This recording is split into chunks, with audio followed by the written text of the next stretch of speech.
首先我们把这个温度设定为380度左右，然后选择马蹄形的烙铁头或者刀头。好，现在我们把这个芯片焊上去。我们给这个焊盘涂上一点200块钱一斤的助焊剂助焊膏，然后用这个铜扁线就是吸锡线，把焊盘上面的多余的锡给它清理干净一定要全部清理干净，清理干净这个芯片才可以放平。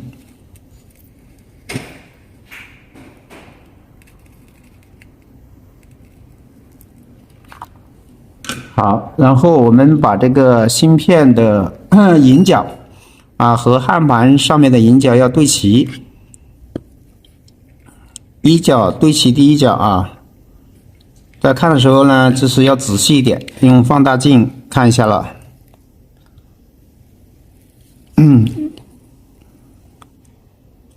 彻底对齐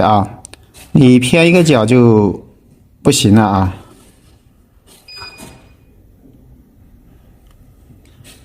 如果这个引脚有歪斜的话呢，要及时的给它校正校正的话可以用刀片也可以用这个镊子，镊子如果很尖的话可以用镊子，镊子如果不够尖的话呢，用刀片。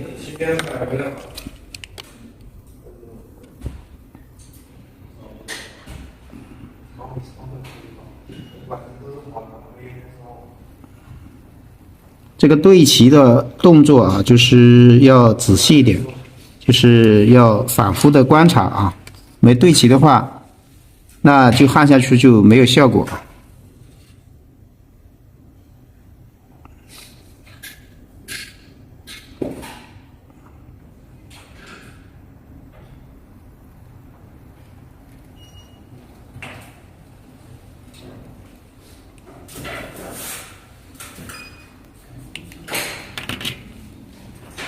当彻底对齐以后，我们再给它加点锡加点焊锡，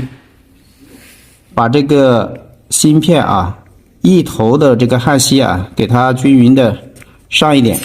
然后给它这个对角这个焊锡再给它均匀的上一点。把4个角的焊锡，注意焊的时候用手按压一下，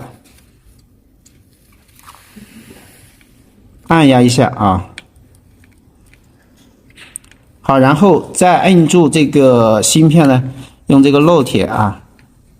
托焊给它托焊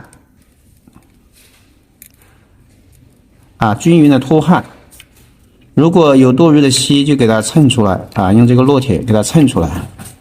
往回蹭一点每一排就这样拖往回蹭一点，直到这个上面不会连锡可以这么反复的回蹭一下没有连锡就 OK 了。然后实在如果有锡连的放不下的话呢，就可以用这个铜扁线继续给它吸走。比如说有一块的这个比较大的这个焊锡连在一起了，那么我们就可以用这个铜扁线比如说我拖的时候，那么有这块锡实在拖不走的话，我们可以继续用这个吸线把这个多余的锡吸走，直到这个焊接比较均匀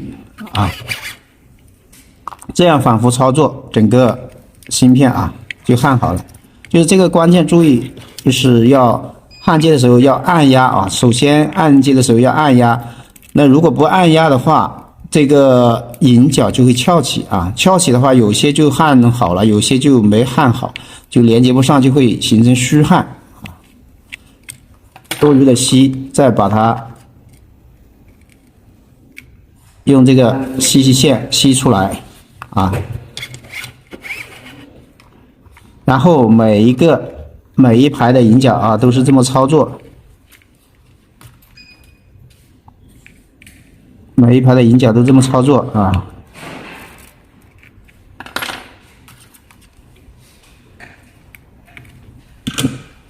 细多了，再给这一块剪掉。